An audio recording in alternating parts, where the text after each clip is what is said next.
Baiklah, saya akan melanjutkan pembahasan berikutnya mengenai al-ishtirakul lafzi. Menurut Ali Abdul Wahid Al-Wafi di dalam kitabnya yang berjudul Fiqhul Lughah, beliau mengatakan bahwa yang dikatakan dengan mushtarakul lafzi ialah lil kalimatil wahidah iddatu ma'anin tutlaqu ala kulli minha ala tariqil haqiqati lal majaz.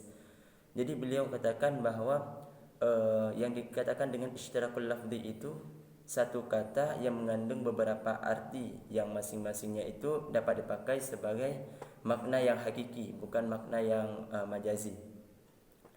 Hal serupa juga jika dalam kajian bahasa Indonesia dikenal dengan polisemi, yaitu satu kata bisa banyak makna. Di dalam KBBI, polisemi ini dimaksudkan adalah kata yang memiliki makna lebih dari satu. Contohnya misalnya bantuan. Kata bantuan sendiri dapat diartikan ada dua makna sebenarnya. Ban miliknya tuan ataupun bantuan sebuah pertolongan yang diberikan kepada seseorang yang membutuhkan. Itu dikatakan bantuan. Nah, dalam kajian linguistik Arab, maka hal tersebut yang satu kata bisa banyak makna dinamakan dengan al-ishtirakul lafzi. Kemudian contohnya dalam ishtirakul lafzi, contohnya itu al-khalul.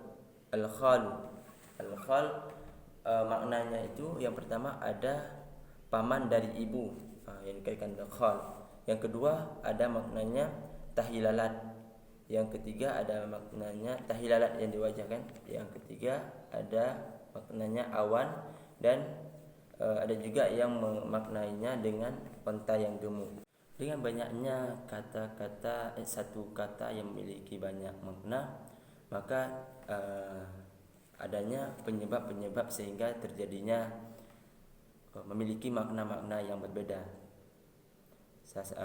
Penyebab yang sudah saya rangkum ada sekitar 5 penyebab terjadinya banyak makna dari satu lafaz.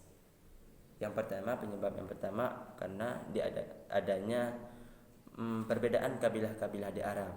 Nah, dulunya di Arab terdapat banyak kabilah-kabilah yang mana di antar satu kabilah dengan kabilah yang lain memiliki dialek bahasa sendiri.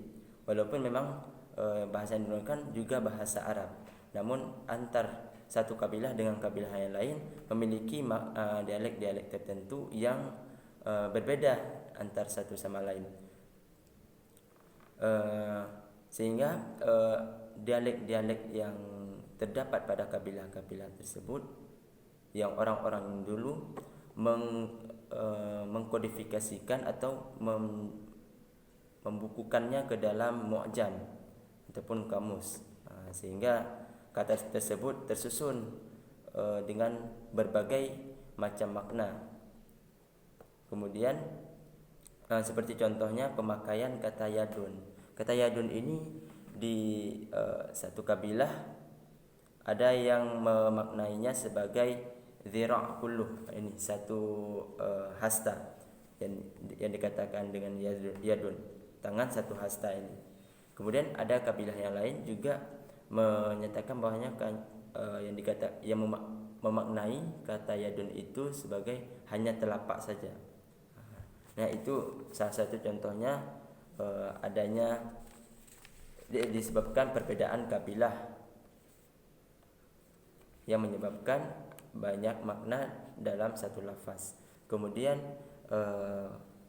penyebab kedua yaitu perkembangannya fonem ataupun bunyi dalam bahasa Arab. Baik itu terjadi karena naqis ataupun pengurangan kata, baik itu ziyadah penambahan kata ataupun naqal al-harf yaitu pergantian huruf. Maka melalui proses ini banyak kata-kata yang menyatu dengan arti yang lain yang berbeda. Contohnya misalnya kata an-naghmah, yaitu jamak dari kata an-naghmun. Dikarenakan kedekatan makhraj antara huruf gha dengan hamzah, yang mana keduanya juga terletak pada makhraj tenggorokan. Yang satu bagian bawah dan tenggorokan, yang satu lagi huruf gha di tenggorokan bagian tengah. Nah, karena kedekatan makhraj tersebut, kedekatan bunyi tempat keluarnya huruf, sehingga terjadinya banyak makna. Nah, maknanya juga berbeda dari kata yang aslinya. Kemudian faktor yang ketiga yaitu adanya perkembangan perluasan makna suatu lafaz dari makna asal. Misal contoh fatnun. Fatnun ini dulunya itu bermakna al-ma'dan finnar, logam di dalam api. Kemudian ada yang memaknai kata fatnun itu al-idtihan fid din, yaitu penindasan dalam agama. Kemudian ada juga yang lain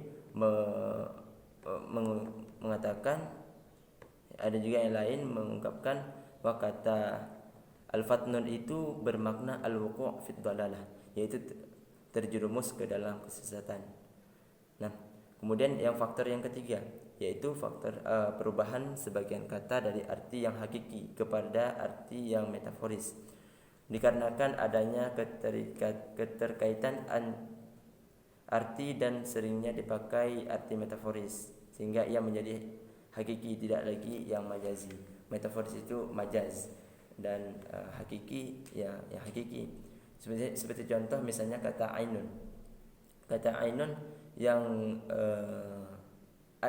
arti hakikinya itu adalah alatul ibsar, yaitu untuk melihat.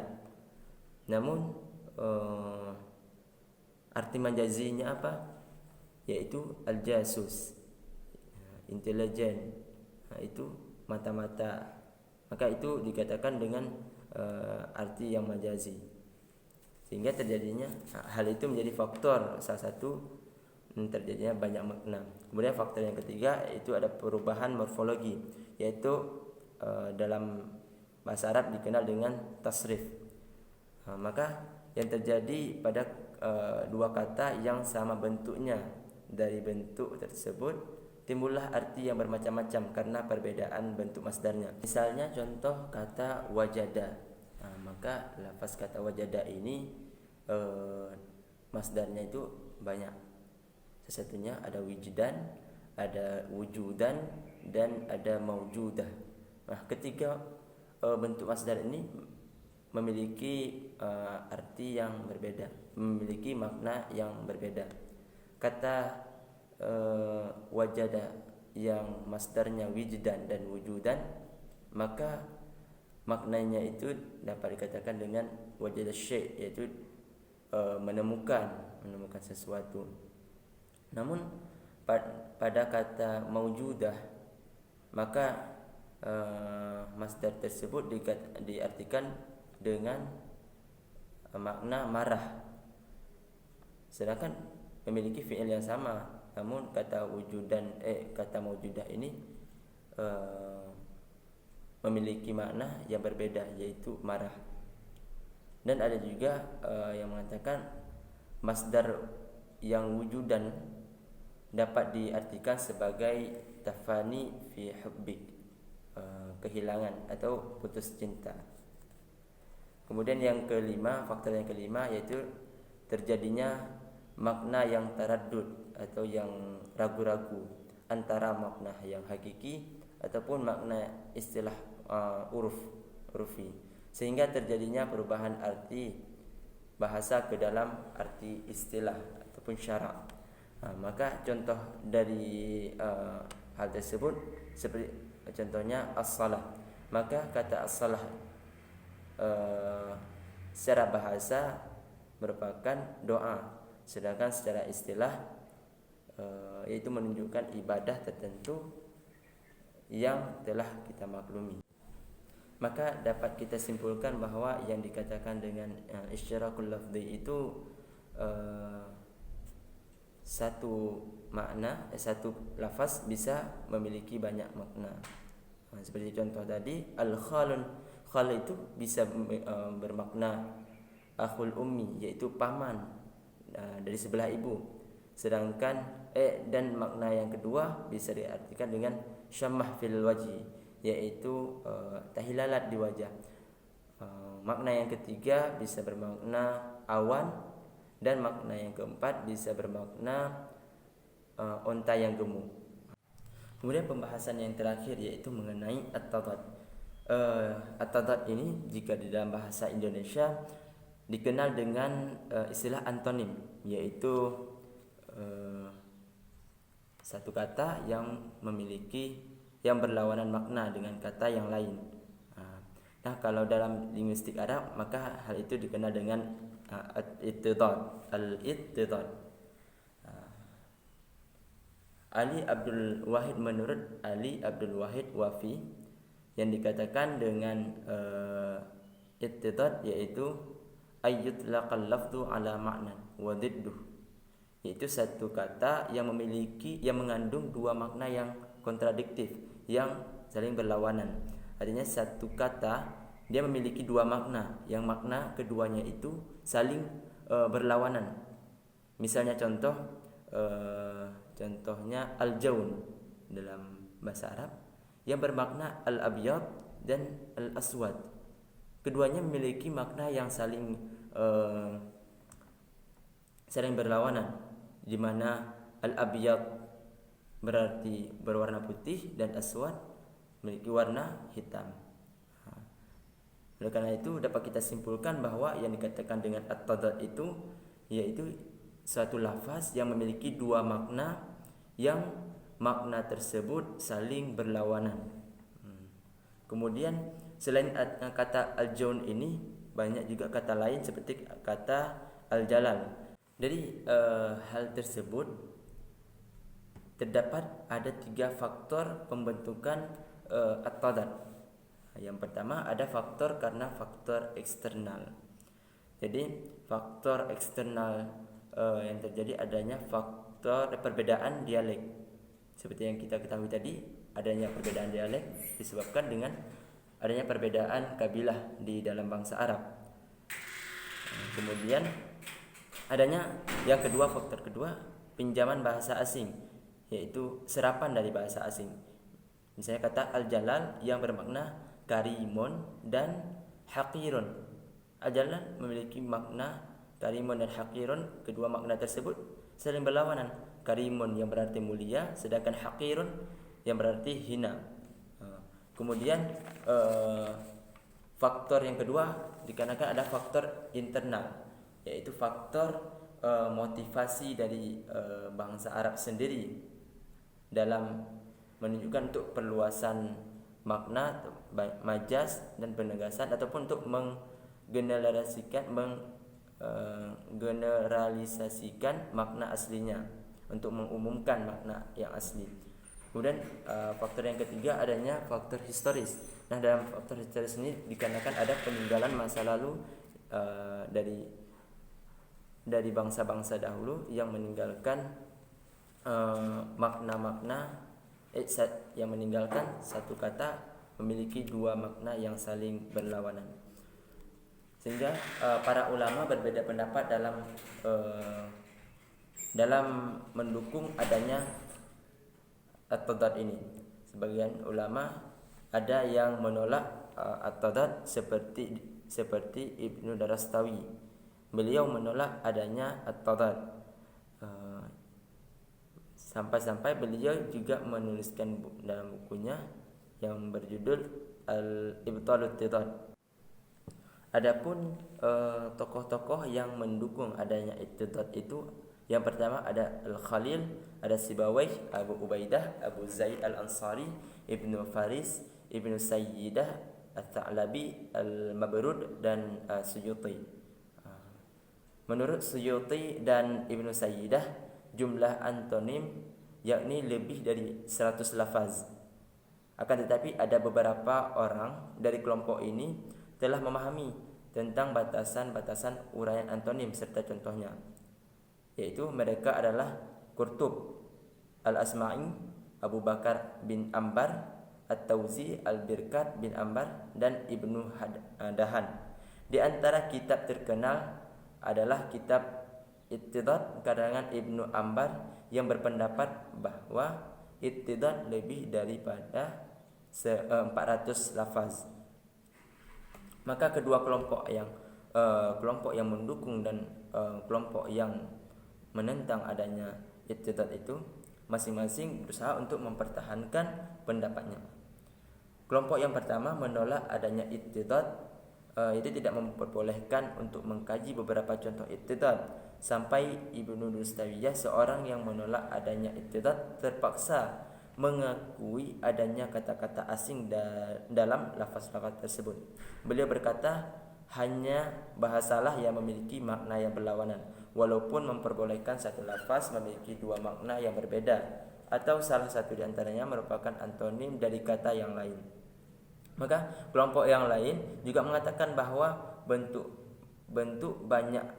belum banyak lafaz ittidad dalam bahasa Arab. Oleh sebab itu, banyak contoh-contoh yang diperkirakan kelompok ini merupakan bagian dari ittidad yang memungkinkan diuraikan dalam bentuk lain. Nah, misalnya penggunaan kata lafaz yang mujarrad at-tafa'ul, seperti contoh al-mafazah yang bermakna kemenangan atau keselamatan, berlawanan dengan al-halakah, yaitu kematian dan kebinasaan. Itu juga kata as-salim yang bermakna tidak cacat ataupun sempurna, berlawanan dengan kata berlawanan dengan kata al-maldur, yaitu yang ada cacatnya. Kemudian kata ar-riyan yang berarti minuman, berlawanan dengan an-nahl yang berarti yang minum. Selain itu, kata ittidad juga telah digunakan sebagai kata-kata ejekan ataupun kata menghina lawan bicara. Misalnya contoh kata al-aqil, yaitu orang yang pintar, berlawanan dengan al-ahmaq, yaitu orang yang bodoh. Seperti itu. Kemudian ada juga ittidad yang lahir karena perpindahan makna aslinya ke makna majazi yang digunakan dalam balaghah. Misalnya contoh dalam firman Allah firman Allah, astagfirullah, nasullaha fanasiyahum. Maka kata kerja kedua tidak menggunakan makna aslinya, karena Allah tidak mungkin memiliki sifat pelupa, akan tetapi bermakna al-ahmal, yaitu membiarkan dan meninggalkan, maksudnya dengan jalan isti'arah.